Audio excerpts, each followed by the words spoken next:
a market worth over $800 million. Yet no company holds a double-digit lead. UE System tops the ultrasound-based machine maintenance and condition monitoring market with 9%. iCare follows at 7%. SKF holds 6% while Emerson and Fluke account for 5% and 4%. But here is the real headline. Nearly 70% of the market belongs to the other players. That's a clear sign of fragmented industry where expertise matter more than size. As manufacturers focus on preventing failures before they happen, demand for predictive maintenance is accelerating. And in this market, the biggest opportunity isn't finding problems.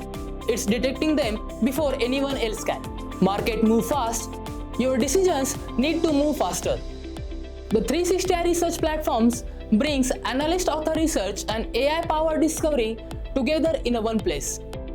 Ask targeted market questions, track competitors, explore industry shifts, and uncover timely insights that help your teams move from data to confident action. Connect with 360 Research and turn inspiring insight into dependable actions.